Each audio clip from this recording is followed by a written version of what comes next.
Hey guys, welcome back to the channel. Today we're going to be talking about our pool heater, how difficult it was to install, how it works, and yeah, go from there. So we really wanted a pool heater at our house just because the water's been super cold on our pool and we really wanted to extend the season of our pool. So we got this pool heater. It's a Raypak pool heater heat pump, and it works really well. It's on electricity, it's not on propane, so that's good, because propane pool heaters use so much propane or natural gas that they are so expensive. This thing is basically an air conditioner in reverse, like a heat pump. That's why it's called a heat pump, and it uses very little electricity. So let's talk about how we installed it.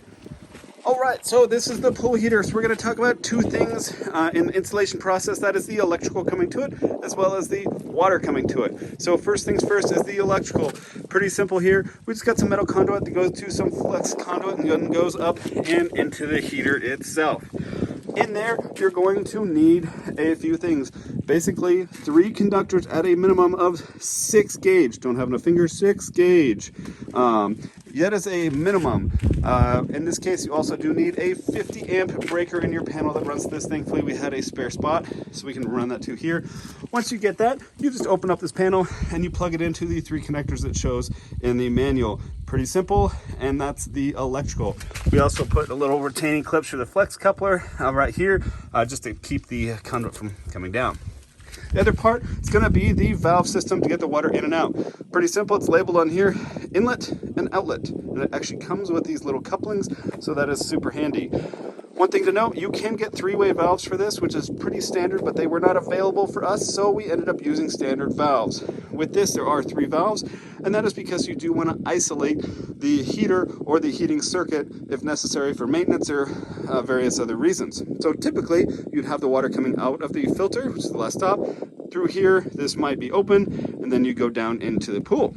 Now, in this case, we do have the heater in the circuit right now, so we close that so water doesn't go straight to the pool from the pump.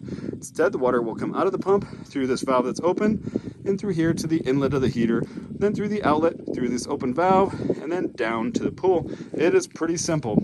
The other part is we needed to put on a slight extension to our concrete, so I poured that myself, as you can tell, because it looks pretty bad, but hey, it works. In terms of operation of this thing, it is very, very simple. You open up the cover here, and then it's got a few settings. You can see it's set to pool heat, it has the time, and then it'll say set point. You can change the different options from spa to time spa to off. This can also work for a spa, but in this case we don't. We just have the pool, so we set it to a pool heat. It'll tell you what the current water temperature is, in this case 79 degrees, and then all you have to do is click the up and the down arrows to change the set point of the heater. As you can tell, the pump is off right now, so there's no water flowing through, hence the water PS open. It is a self-protect feature, so it's not going to turn on if the water's not flowing through it, because then it could damage the heat pump. So you have to turn the water pump on for your pool in order for the heat pump to turn on, just like this.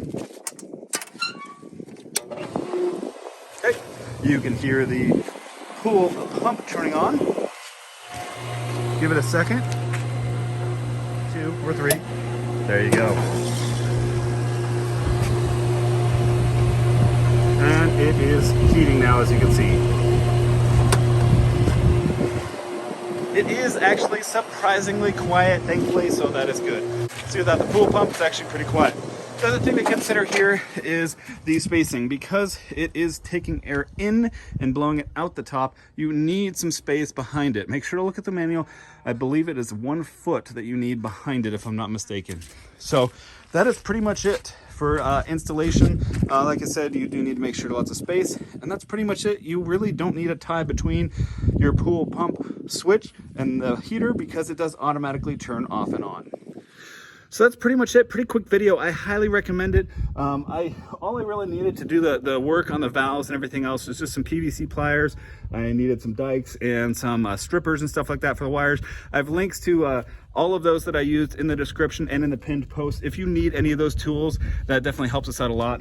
But I highly recommend this. It's super efficient, works really well, uses almost no electricity. As a habit, if during the summer especially, or like fall right now or in the early spring, if you want to use your pool, it's just a good habit to at least leave it set to a decent temperature. Like 85 degrees.